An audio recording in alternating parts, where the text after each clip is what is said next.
So this is my lake house here. So before I step into the code, just want to ensure that we don't have this table called yellow underscore taxi underscore trip data. So I just do a quick refresh. Yeah, so we don't have that table called as an yellow underscore taxi underscore trip data. All right, so we'll be using this CSV file uh, to upload the data to the lake house and create a new table. So I'll just quickly open that CSV file. So I'll show you the class here. So here I have created the class, the properties of which are mapped to the uh, column that exists in the CSV file. So as you can see, we have a vendor ID, we have a property here as vendor ID, then we have passenger count, trip distance, passenger count, trip distance. All right, all right. So I'll build this solution.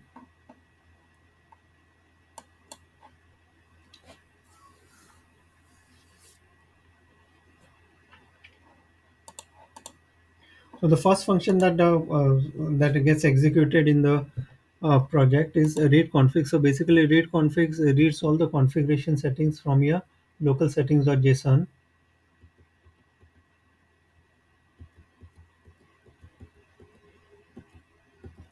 All right. So we have the client ID, we have the workspace name, we have the lakehouse name, we have the CSV file, the source CSV file, then we have the target table name, and then we have a directory. So this directory basically means the directory that exists on the lakehouse where you want to upload the parquet file to. Then we have the mode. So we have two types of mode. One is the append and one is the override. So what append means that we want to, if you want to append the newly uploaded file to the existing table, or you want to override the data on the existing table. And here we are generating the file name based on the CSV file path, which is this.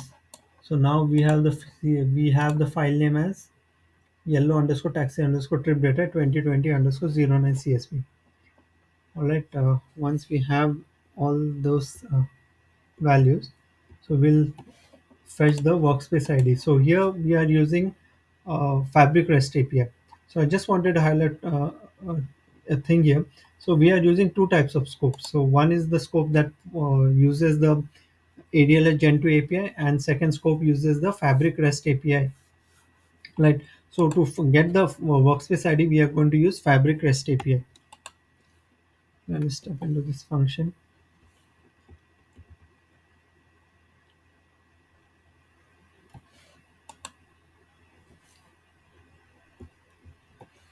Okay. So it's going to prompt for a browser-based authentication to validate your credentials on the Fabric tenant, which will generate a bearer token. So this is going to be only one time because I'm using a token cache to cache the bearer token.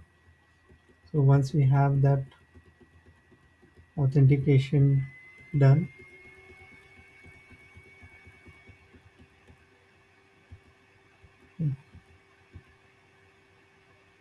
so now we have the workspace ID. All right, and based on the workspace ID, will fetch the lakehouse ID.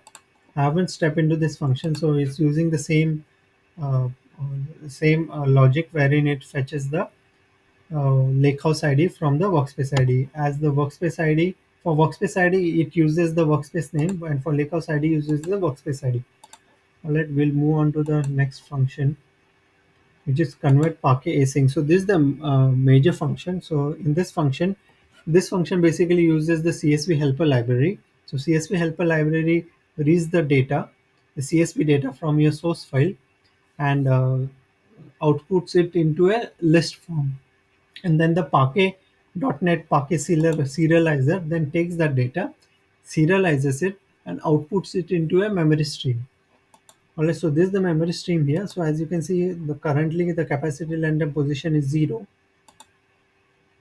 Sorry, I'll just again show it to you. Capacity length position is 0. So here it's the function first starts reading all the configuration setting of the CSV file, and then it reads the CSV, and now it outputs the data into the memory stream in Parquet data format. So now if you see here, The capacity length and position is greater than 0. All right, we'll move on to the next function, which is the file stream async. So basically, file stream async is used now. Here, the file stream async uses the ADLS Gen 2 API to upload the data from the memory stream onto the uh, lakehouse folder. So I'll step into this function. So this upload takes in three parts. So first, we what we do is that we do a put into the file system with the file name as the URL. So as you can see, you have the file name as the URL, and we are using the put method here. Okay.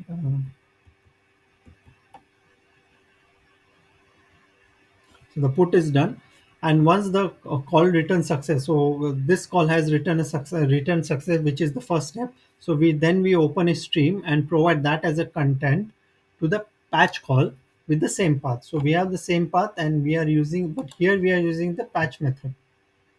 Right. So this call basically adds the parameter action equal to append, and starting at position equal to 0. All right. So we have started to read the stream, which is this,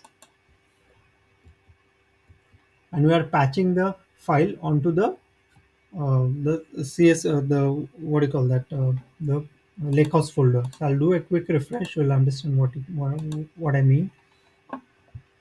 So here, as you can see that we have uploaded the file, right? Yellow underscore taxi trip underscore data, but the size is 0 bytes.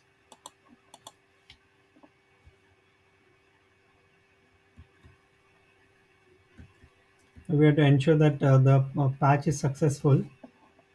Let's refresh the file folders again. It's still 0 byte.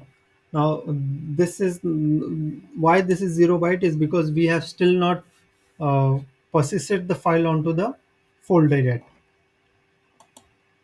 So that will be the third and final step, right? So we are going to flush the data onto the file. I'll do a refresh here. Now you should see the size of the file increase greater than 0. As you can see, it's now greater than 0.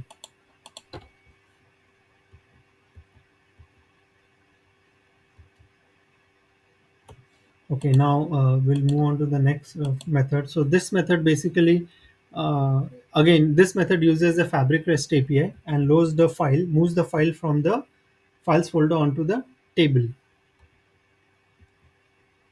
So here we are generating the payload for the API method. So a thing I want to point out here is that always ensure that the first letter here is always uppercase, because what I did was that I had put it in lowercase where P was in lowercase, and it took me like around 15-20 minutes to figure out why the file was not getting uploaded to the file was not getting uploaded file was not uh, uploaded to the tables, right? It was not generating a new table here.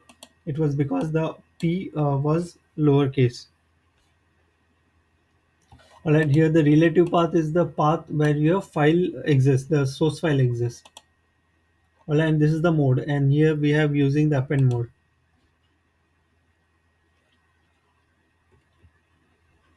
Okay, so you will serialize the data, and we will post the. You'll do a post based on the along with the payload.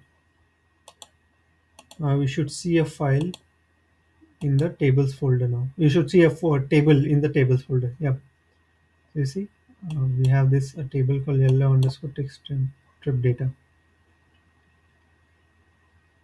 If you go and check the files folder here, you should see a files folder. Sorry, a file. Right, and we'll F10. Yep, that's all. So we have successfully uploaded the file and generated a table based on the with the data from that file. All right. So what I'll do now is that I will We'll see if the table is able to, if the we'll make some changes in the CSV file now, and we'll see if the change data gets appended to the existing data. All right, so here we have some. So we have vendor ID 1 and passenger count for that vendor ID 1 being 10. So what I'll do is that I will change, let me just filter this.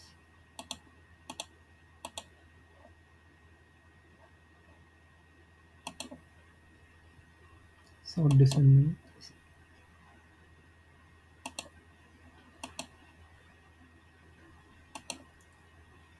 Okay, this sort descending.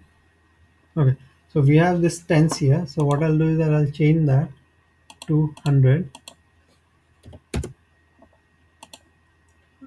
only for vendor ID 1. Save this.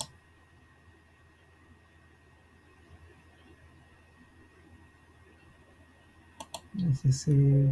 Let's see. Yes. Okay. So now that we have changed the passenger count from 10 to 100, I'll just double check it.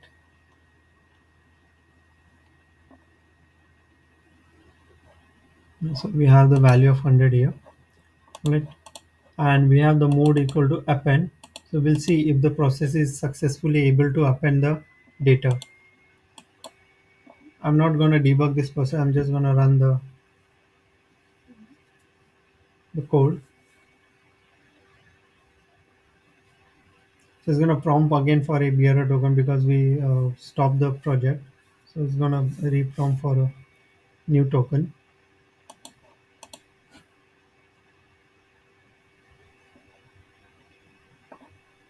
Generated the lakehouse ID and workspace ID. Okay. Uploading completed.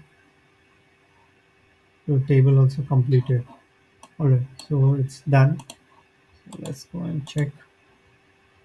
Do a quick refresh. So now you should see two files. First file from the earlier upload and the second file from the upload that we did right now. Now let's check the data.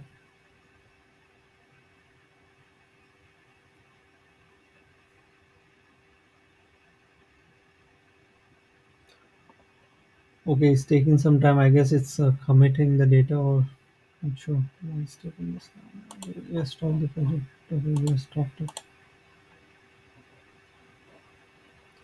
Okay, so I'll filter on vendor ID 1.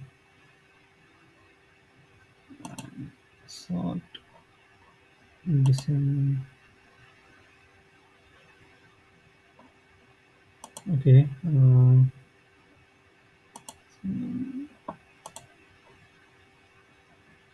Yeah, we have the tens here.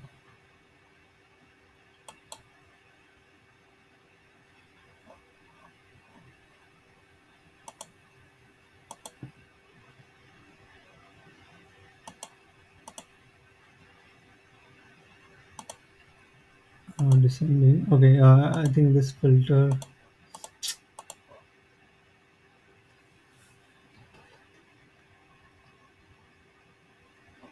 Let me do a refresh because it takes sometimes it takes time to commit the newly added data. Do a refresh.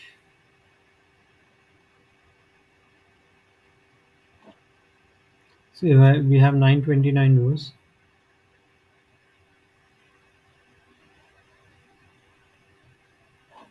Okay, so now we have 1000 rows. It means that we have the new data is now committed. Yeah, so now we have the 100 here, right? So I'll just filter it on one.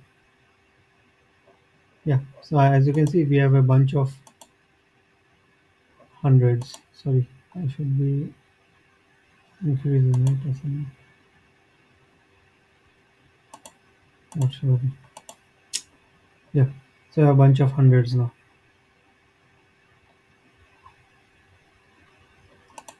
Okay, all right.